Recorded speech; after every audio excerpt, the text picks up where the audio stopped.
आज हम पढ़ेंगे हिस्ट्री में लेसन 2 नेशनलिज्म इन इंडिया। आज हम हिस्ट्री में पढ़ेंगे chapter 2 nationalism in India. India में नेशनलिज्म की शुरुआत कैसे हुई।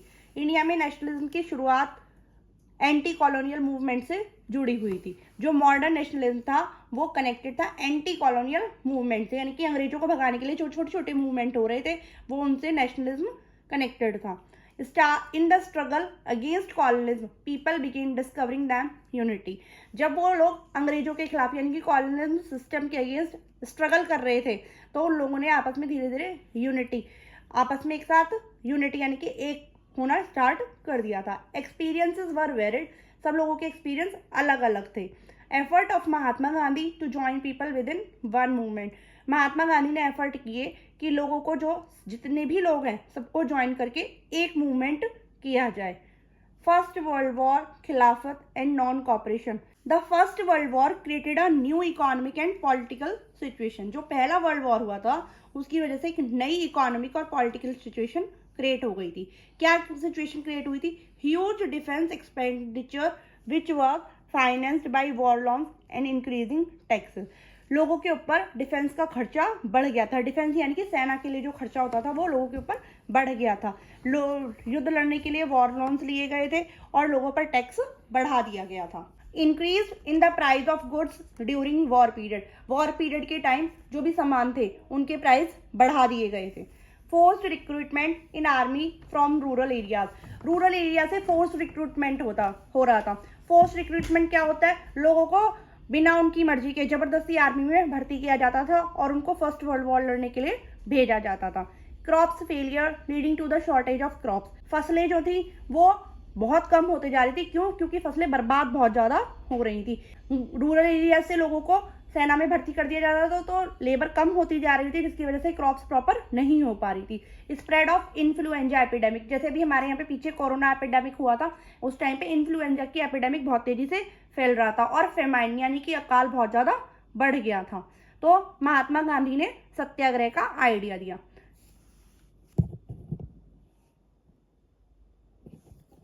यहाँ first point, Mahatma Gandhi south Africa से इंडिया आए।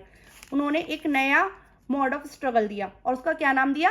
सत्याग्रह। सत्याग्रह के बारे में 2 मार्क्स का क्वेश्चन बनता है जिसको हम ऐसे डिफाइन कर सकते हैं। सत्याग्रह इज अ फिलॉसफी, ये एक ऐसी फिलॉसफी थी जिसको महात्मा गांधी ने दिया था और किसको पावर करने के लिए? सच्चाई और अहिंसा, सत्य और अहिंसा को बढ़ावा देने के लिए महात्मा गांधी ने एक मूवमेंट स्टार्ट किया, satyagraha movement. Satyagraha is a philosophy given by Mahatma Gandhi to emphasise the power of truth and non violence. A satyagrahi could win the battle through non violence, एक सत्याग्रही जो बंदा होता है वो अपनी लड़ाई बिना हिंसा के यानी कि अहिंसा से जीत सकता था।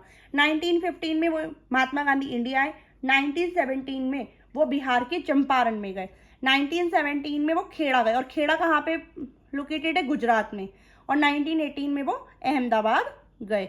वहां पर जाके उन्होंने क्या किया? चंपारण में उस टाइम ब्लू इंडिगो को लेके लड़ाई हो रही थी। क्यों? लोगों से ब्लू इंडिगो की फसल कराई जाती थी, प्लांटेशन कराया जाता था और उनको बदले में बहुत कम वेज मिलती थी, जिसकी वजह से फसलें जमीन भी खराब हो जाती थी।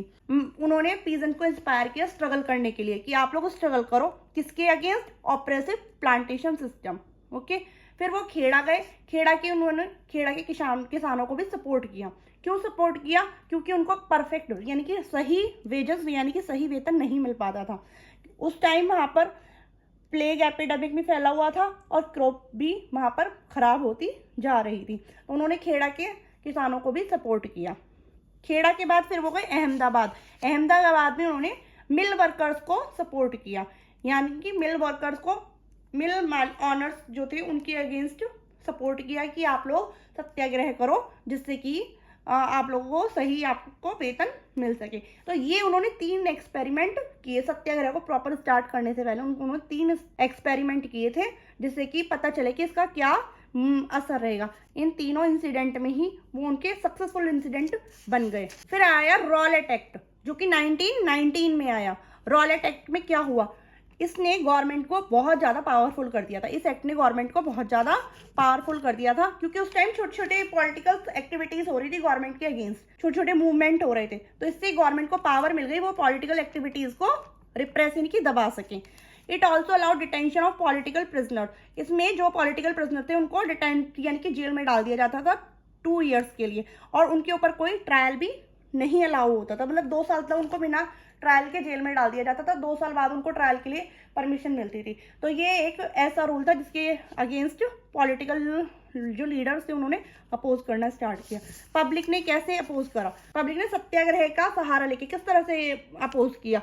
रैलीज ऑर्गेनाइज की डिफरेंट सिटीज में, स्ट्राइक, रेलवे वर्कशॉप में स्ट्राइक की, शॉप्स को बंद कर दिया गया। इस तरह से पब्लिक अपना अपोजिशन कर रही थी कि हम इसका विरोध करते हैं।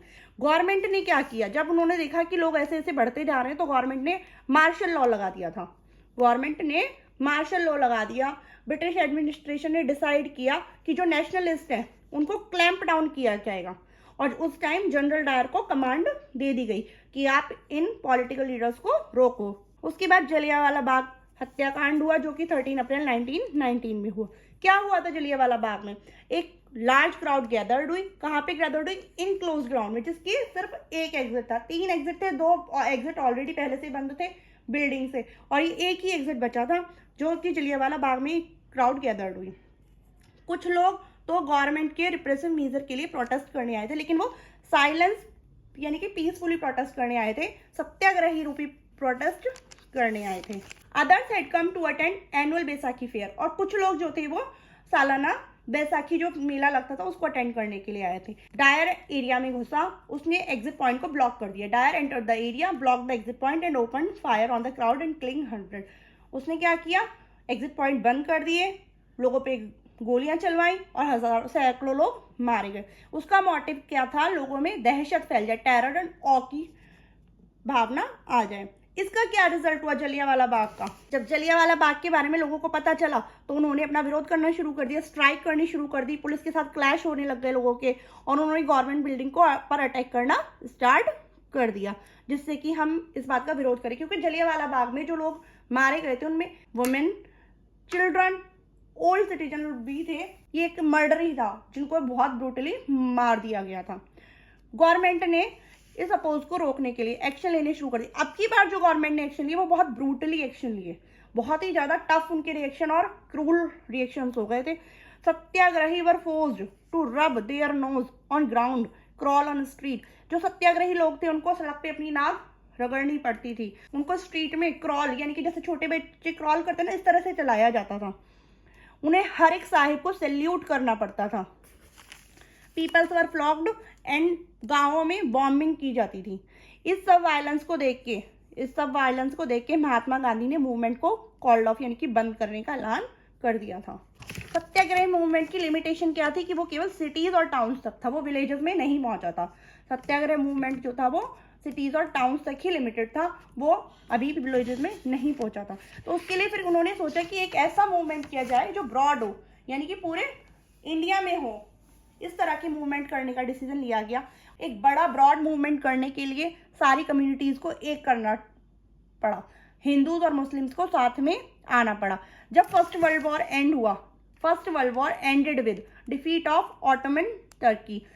जो फर्स्ट वर्ल्ड वॉर था वो कैसे एंड हुआ था? ऑटोमन टर्की जब हार गए थे उनकी हार से, तो एक रूमर फैल गई थी। रूमर क्या थी कि जो ऑटोमन एम्परर थे उनके ऊपर हार्श पीस ट्रीटी इम्पोज करी जा रही थी। उनके ऊपर क्या इम्पोज करी जा रही थी? हार्श पीस ट्रीटी इम्पोज करी जा रही थी। और ऑटोमन एम्परर को वो लोग इस्लामिक वर्ल्ड का स्पिरिचुअल हेड मानते, यानी कि द खलीफा मानते थे। खिलाफत कमेटी बनाई गई। कब बनाई गई? मार्च 1919 में बॉम्बे में बनाई गई। खिलाफत कमेटी बॉम्बे में मार्च 1919 में बनाई गई। क्यों बनाई गई? टू डिफेंड खलीफास टेम्पोरल पावर, जिससे कि खलीफा की पावर को बचाया जा सके, खलीफा की पावर बची रह सके।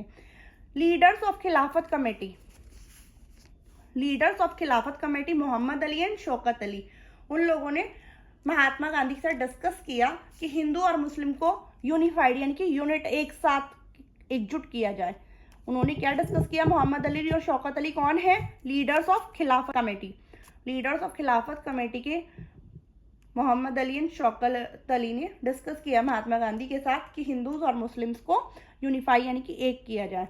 सितंबर 1920 में कांग्रेस के कैलकाटा सेशन में नॉन कॉपरेशन मूवमेंट को स्टार्ट करने की बात शुरू की गई। तो उन्होंने कहा कि खिलाफत और स्वराज दोनों मूवमेंट को एक साथ सपोर्ट करने के लिए हमें यूनिफाई होना पड़ेगा। नॉन कॉपरेशन मूवमेंट क्यों हुआ, इसमें हिंदू और मुस्लिम को एक क्यों किया गया? क्योंकि गांधी जी की जो आइडिया थे, उनकी बुक थी हिंद स्वराज। कौन सी बुक थी? हिंद स्वराज में क्लियरली कहा गया था, गांधी जी की बुक हिंद स्वराज में क्लियरली बोला गया था कि ब्रिटिश रूल जो है वो इंडिया में इसलिए स्टैब्लिश हुआ है क्योंकि इंडियंस ने उसको कॉपरेट यानी कॉपरेशन दिया है। कैसे कॉपरेशन दिया है कि अगर हम उनका सामान खरीदना बंद कर दें, उनकी चीजें खरीदना बंद कर दें, तो फिर वो हमारे यहाँ पर रह ही नहीं पाएंगे। अगर हम कोई चीज बंद कर देंगे तो फिर ब्रिटिश रूल कुछ टाइम में 1 या 2 साल में कोलैप्स हो जाएगा। ठीक है। Movement would unfold in stages, movement एक साथ नहीं होगा, कई स्टेजेस में उसको अनफोल्ड किया जाएगा। और एक सबसे मेन प्रॉब्लम थी, कांग्रेस के बीच में टसल हो गया था कि वो काउंसिल इलेक्शन में पार्टिसिपेट करें या नहीं करें। ठीक है। अब यहाँ पे मूवमेंट को कैसे, उन्होंने कहा कि जो भी हमें गवर्नमेंट से टाइटल्स वगैरह मिलेंगे हम उनको सरेंडर करेंगे, हम गवर्नमेंट की किसी भी चीज को एक्सेप्ट नहीं करेंगे, हम गवर्नमेंट के जितने भी टाइटल्स वगैरह हमको मिलेंगे हम उनको सरेंडर करेंगे। A boycott of civil services, army, police, school etcetera और फॉरेन गुड्स, इसमें एक पॉइंट फॉरेन गुड्स भी डालेंगे हम। A boycott of civil services, army, police, school, foreign goods etcetera, इन सब चीजों को हमें बॉयकॉट करना है, हमें इन चीजों को रिफ्यूज करना है, हम इन चीजों को इस्तेमाल नहीं करेंगे। फुल सिविल डिसओबीडेंस कैंपेन, ऐसे कैंपेन चलाए गए थे जिसमें कि सिविल चीजों का यानी कि सरकारी चीजों का बिल्कुल विरोध करना था। टसल क्या हुआ था कांग्रेस के बीच में? कांग्रेस के बीच में ये टसल था, सितंबर से लेके नवंबर तक कांग्रेस के बीच में टसल था कि वो इस बात की, कुछ लोग इस बात के फेवर में थे कि हमें नॉन कॉपरेशन मूवमेंट को मानना चाहिए, कुछ लोग उसके सपोर्टर थे और कुछ लोग उसके ओपोनेंट्स थे। ठीक है। दिसंबर 1920 में नागपुर में जब कांग्रेस का सेशन हुआ तो वहां पे एक कॉम्प्रोमाइज हुआ और नॉन कॉपरेशन मूवमेंट को अडॉप्ट किया गया। इसका आगे का part chapter 2.2 differing strengths with in the movement, ये हम नेक्स्ट वीडियो में कवर करेंगे। हाउ डिड द मूवमेंट, कैसे अनफोल्ड हुआ, किसने इसमें पार्टिसिपेट किया, कौन कौन से सोशल ग्रुप्स ने इसको कंसीव किया नॉन कॉपरेशन के आइडिया को, ये हम आगे नेक्स्ट वीडियो में पढ़ेंगे। अगर वीडियो आपको पसंद आई हो तो वीडियो को लाइक करना और चैनल को सब्सक्राइब करना। Thank you.